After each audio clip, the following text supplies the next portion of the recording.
Olá! Nesta semana, o Ponta a Ponta destaca o programa Próximos Passos, de parceria do Ministério Público de Minas com o Governo do Estado para a garantia de direitos dos povos de comunidades tradicionais. Participam comigo aqui no estúdio o promotor de justiça Paulo César Vicente de Lima, da Coordenadoria de Inclusão e Mobilização Sociais do Ministério Público de Minas. Remotamente vai falar conosco a Maria de Fátima Alves, que é apanhadora de Sempre Viva e da coordenação da Comissão em Defesa dos Direitos das Comunidades Extrativistas. E ainda aqui no estúdio está conosco a Ana Carolina Guzmão, que é superintendente da Secretaria de Estado de Desenvolvimento Social do Estado de Minas Gerais. Muito obrigada pela presença de vocês aqui hoje. Eu vou começar perguntando para Maria de Fátima, que representa, uma comunidade tradicional da região de Diamantina, como é que é a organização da sua comunidade, como é que vocês vivem? Oi, gente, tudo bem? As comunidades apanhadoras de flores estão localizadas aqui na porção meridional da Serra do Espinhaço e tem a sua organização na CODESEX, que é a Comissão dos Apanhadores de Flores, Sempre Vivas. E o modo de vida tradicional dessas comunidades é baseado em três principais atividades, que é a apanha de flores, que representa o carro forte da economia, a solta do gado curraleiro, que representa a poupança das famílias, e essas duas atividades são feitas em áreas de uso comum, seja por um núcleo familiar grande ou por uma comunidade.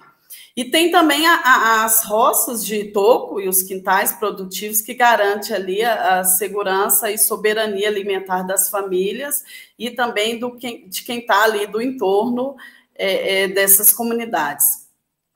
Tem também, são guardiões da água, então estamos aqui em cima da caixa d'água, se tem água nas casas é porque esse povo está aqui cuidando. E e tem tantas outras atividades que fazem parte do nosso sistema, nossas crenças, os nossos festejos, isso tudo faz parte do sistema. E algumas dessas comunidades foram reconhecidas como patrimônio agrícola mundial pela FAO-ONU. Então, o modo de ser, fazer e viver das comunidades apanhadoras de flores é importante para o mundo. Quantas pessoas vivem?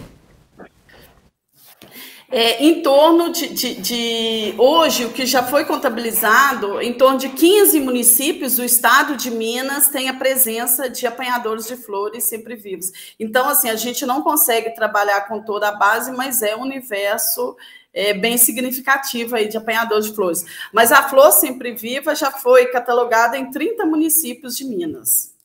Maravilhoso. Doutor Paulo César, o programa Próximos Passos foi criado para atender esse tipo de comunidade, né? Qual que é o objetivo dele? Como é que ele surgiu? Oi, Laura. Prazer estar aqui com você, Carolina, com Tatinha. Na verdade, o Ministério Público de Minas tem trabalhado historicamente em prol dos povos e comunidades tradicionais. Em Minas, nós temos pelo menos 17 grupos culturalmente reconhecidos com relação a essa questão da tradicionalidade, e como a Tatinha bem disse, que sempre relacionados com a questão do desenvolvimento sustentável, utilizando o meio ambiente, inclusive, como estratégia de reprodução cultural, de sustentabilidade econômica e também de preservação para as futuras gerações. Então, assim, nós devemos muito aos povos e comunidades tradicionais, e o Ministério Público de Minas reconhece isso. Em 2009, foi criada a Coordenadoria de Inclusão e Mobilização Social do Ministério Público, que tem entre suas atribuições apoiar essas comunidades, também prestando assessoria e apoio técnico aos promotores das comarcas e também assessorando o Procurador-Geral nesse sentido.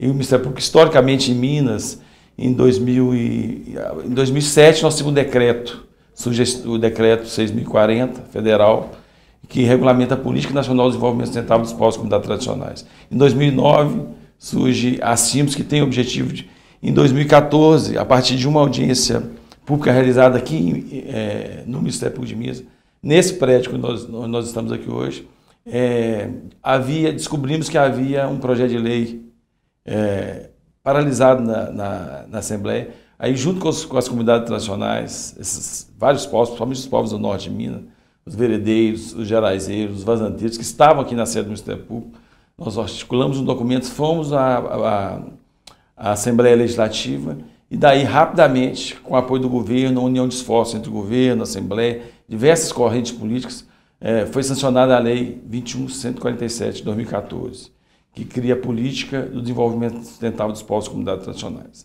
Apesar de serem povos maravilhosos e que fazem esse trabalho preservando a sua cultura e o meio ambiente para as presentes e futuras gerações, ainda sofrem de muita invisibilidade. Em razão disso, em razão dessa invisibilidade, que no início da gestão atual do nosso Procurador-Geral, Dr. Jarbas, teve-se a ideia e uma orientação dele no sentido da gente construir essa sinergia institucional para criar o programa Próximos Passos. Daqui a pouquinho nós vamos falar mais sobre ele. Ana Carolina, eu queria saber que tipos de comunidades tradicionais a gente tem no estado de Minas. Olá, Laura. É com grande satisfação que nós estamos aqui hoje com o Dr. Paulo, com Tatinha, para trazer um pouquinho sobre o programa Próximos Passos, que é um programa de articulação de esforços, né, entre o governo do estado, o Ministério Público, a sociedade civil, as comunidades, para a garantia dos direitos humanos dos povos e comunidades tradicionais. Bem, como o Dr. Paulo trouxe, a gente tem hoje 17 segmentos reconhecidos aqui no estado. Para iniciar o trabalho do projeto Próximos Passos, a gente formou um grupo de trabalho em parceria com o Conselho Estadual de Promoção da Igualdade Racial, em parceria com a Comissão Estadual de Desenvolvimento Sustentável dos Povos e Comunidades Tradicionais, que Tatinha muito apoiou na figura de presidenta desse conselho, né, dessa comissão. E esse grupo de trabalho elencou municípios e comunidades para serem atendidas nesse primeiro momento. Que são quilombolas, indígenas. Isso. E nesse primeiro momento, a gente trabalhou com 6 municípios, atendendo às tradicionalidades quilombolas, indígenas, apanhadores de sempre-viva, faiscadores, vazanteiros, veredeiros e circenses. Ótimo, daqui a pouquinho a gente vai falar mais sobre o que é a ameaça para esses povos tradicionais, como garantir os direitos deles. A gente vai para um breve intervalo e volta já.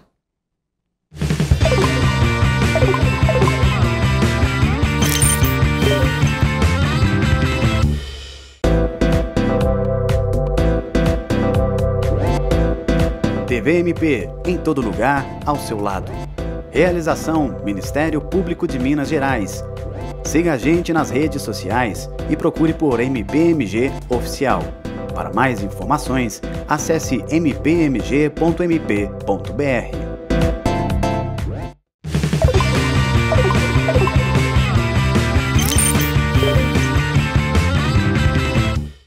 Estamos de volta com o programa Ponta a Ponta. E eu vou chamar a participação da Maria de Fátima de novo para ela contar para a gente como é que você atua na defesa dos direitos da sua comunidade, que tipo de ameaças você sofre.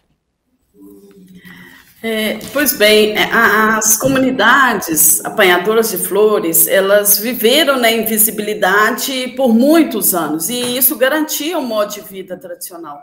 Essa invisibilidade chegou um momento que ela foi perturbada. Então, assim, as comunidades começaram a ser vistas, mas não de um jeito muito bom, vamos dizer assim. E junto a essa visibilidade vinha o não acesso a políticas públicas, a criminalização pelo modo de vida tradicional, a chegada às unidades de conservação, de proteção integral, sem consulta, os monocultivos de eucalipto, as grandes fazendas. Então, assim, foram várias ameaças que essas comunidades foi chegando próximo delas, foram sendo afetadas, e isso nos obrigou a ir para a luta. Então, assim, hoje nós somos organizados, já temos esse reconhecimento, estamos aí no processo de reconhecimento pelo IEFA, como Patrimônio Material do Estado de Minas, e fazemos parte também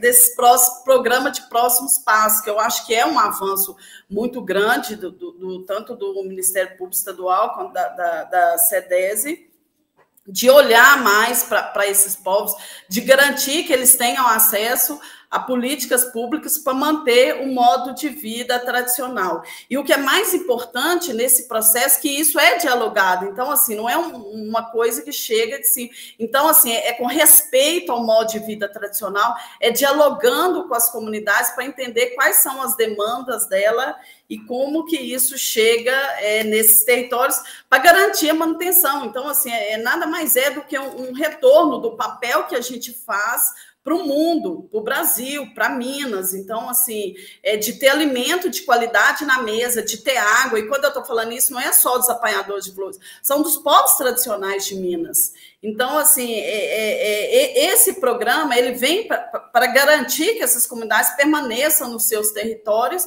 e que permaneçam, inclusive, levando água e alimento para a mesa de todos. Ana Carolina, é um trabalho de proteção, né, de preservação dessas culturas, mas também de levar direitos fundamentais para esse povo. Quais são as ações do programa? Excelente, Laura. É um trabalho de garantia de direitos humanos. A gente trabalha com algumas etapas nesse projeto. A primeira etapa é a mobilização das comunidades e dos municípios. É muito importante a participação dos municípios, né? Nessa primeira etapa, a gente está trabalhando com os municípios de Diamantina, Buritizeiro, a gente também trabalhou com Teófilo Otoni e Berilo. E a gente já aplicou diagnósticos participativos nesses municípios, em que a gente faz uma visita até as comunidades, com a presença do município, da prefeitura, que atua enquanto um parceiro também desse projeto. Junto ao Ministério Público, a CEDES, então, aplica esse diagnóstico para a gente levantar as principais demandas das comunidades. Após o levantamento de demandas, é construído por todos esses atores um plano de ação, em que são pactuadas ações de garantia dos direitos dos povos e comunidades tradicionais. Esse plano de ação, ele é monitorado pelo promotor natural, pelo promotor responsável pela comarca, que tem uma grande importância também nesse projeto. Doutor Paulo César, conta pra gente que garantias são necessárias para que essas comunidades continuem existindo e com todos os seus direitos. Laura, a demanda é muito grande. Quando a gente iniciou essa parceria, a gente fez uma consulta à classe. Nós começamos nesses poucos municípios que a Ana Carolina falou aqui, mas nós temos uma demanda de 140 comunidades. E assim, isso não chega nem perto do necessário. A invisibilidade, como o Tatinha bem disse aqui, é muito grande, inclusive no acesso à política pública.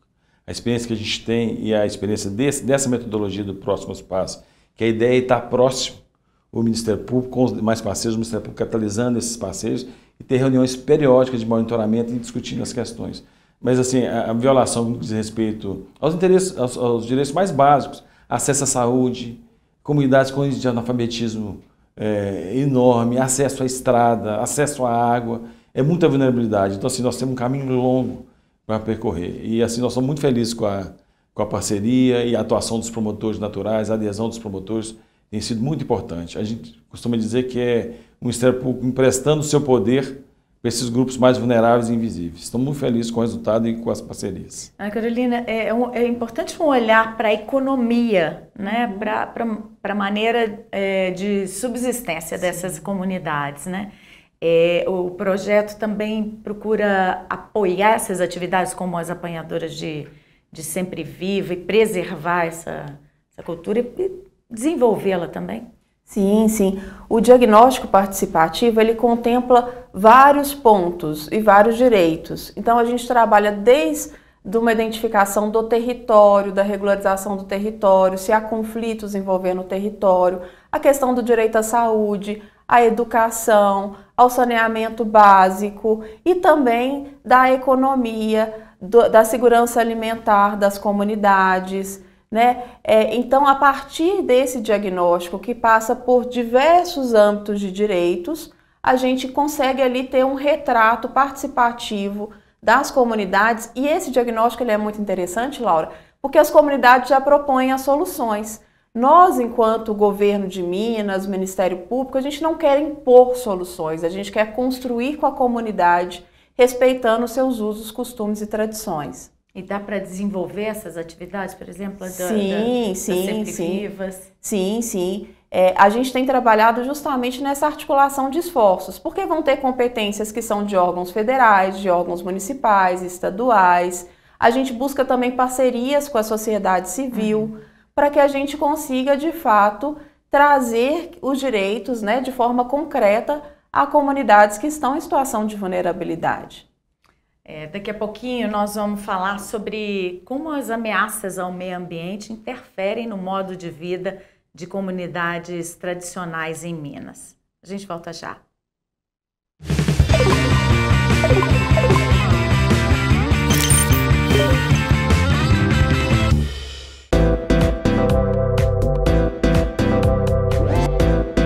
TVMP, em todo lugar, ao seu lado. Realização: Ministério Público de Minas Gerais.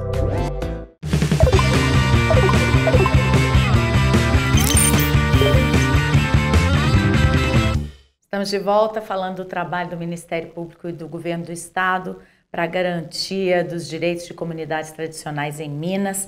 E eu queria saber da Maria de Fátima, como é que é a relação dessas comunidades com a natureza, né, com um estilo de vida mais diferente, né, do urbano. Pois é, Laura, as comunidades tradicionais, ela tem uma relação muito forte com o território. Então, assim, quando a gente está falando, a gente não fala de terra, a gente fala de território, porque envolve tudo que está ali na natureza, tudo que está ali no meio, faz parte do modo de vida. A gente não consegue contar a nossa história sem contar o pedacinho de terra da onde a gente vem, da terra onde pisa. Então, tem dois motivos, e essa questão da preservação, ela está incrustada no modo de vida tradicional. Então, assim, onde que chega unidade de conservação, por exemplo, é onde tem comunidades tradicionais, porque ali está preservado.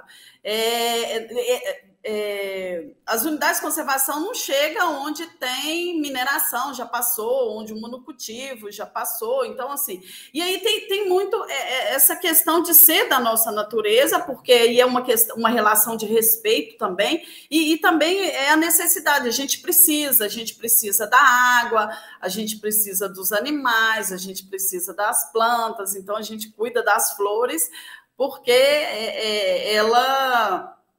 ela precisa, a gente precisa dela todo ano. Então, assim, uma é a necessidade e a outra é incrustada. E é importante porque essa questão de cuidado que as comunidades têm é um papel importante para todo mundo. Então, assim, todos nós precisamos de água. Então, se tem água hoje na torneira, é porque tem um povo que está cuidando aí das nascentes, cuidando da caixa d'água, aqui de Minas, que é a Serra do Espinhaço. Se chega alimento de qualidade, você não consegue alimento onde uma mineradora passou, onde tem um monocultivo de eucalipto. Ninguém come eucalipto, a gente precisa de água, de alimento de qualidade. Então, essas comunidades é que garantem isso. Então, assim, isso vai além do que para a própria comunidade. Então, assim, é um papel de todos manter esses povos na comunidade, que aí a gente só consegue também a produção, mesmo de alimentos ou de água, as expressões culturais, e se a gente tiver o nosso território. Então, assim, é necessário que essas comunidades tenham seus territórios livres e sem ameaças. Doutor Paulo César, as nossas leis garantem essa proteção? Porque a gente fala muito de proteção ao meio ambiente, mas essa proteção a comunidades como essa que são patrimônio nosso, né?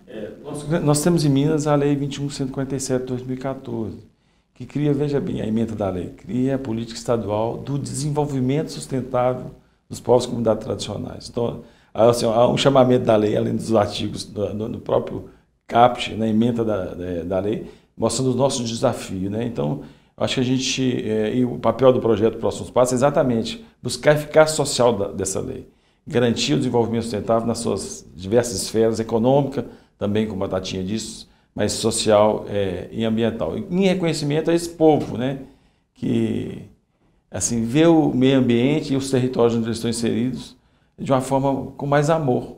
Eles estão em áreas mais preservadas, né, mas há alguma ameaça especificamente para essas comunidades das Sempre Vivas? Quais são?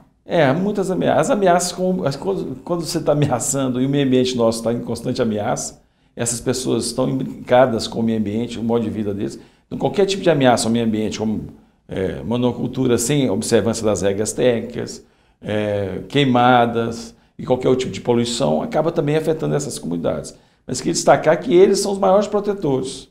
E assim, exatamente por esse olhar mais humano, quase de parentesco, como diz o poeta, com relação ao meio ambiente, sabe? É um amor que nos encanta. Agora a gente precisa de conhecer mais e contribuir, talvez, e o próximo passo, né, é um local adequado para a gente construir essas parcerias. Inclusive iniciativa privada, outros órgãos públicos, nós do Ministério Público, do Estado e das comunidades nacionais estamos abertos a construir essas estratégias. É o conhecimento que leva à preservação, né? Que tipo de outras medidas devem ser adotadas pelo Estado? Bem, as medidas a serem adotadas, né, das demandas que foram diagnosticadas são das diversas instâncias. Então, a gente cita aqui algumas demandas, por exemplo, desde construção de escolas quilombolas, a questão, por exemplo, de reflorestamento em territórios indígenas, solução, por exemplo, de eletrificação para comunidades quilombolas e apanhadoras de Sempre Viva, foi uma demanda que coletamos em Diamantina. Então, cada comunidade vai ter a sua realidade, o seu retrato, né? E por isso é importante a gente entender essa diversidade quando a gente fala dos povos e comunidades tradicionais, porque é uma realidade quando a gente visita, por exemplo, uma comunidade cigana, que é diferente da comunidade quilombola, da vazanteira, que tem uma relação direta com os rios, né, com o meio ambiente. Então, as demandas são diversas, de saúde, de educação, de direitos humanos. Muitas vezes a gente se depara até com casos de apoio para tratar questões de violências contra a criança, de violências domésticas.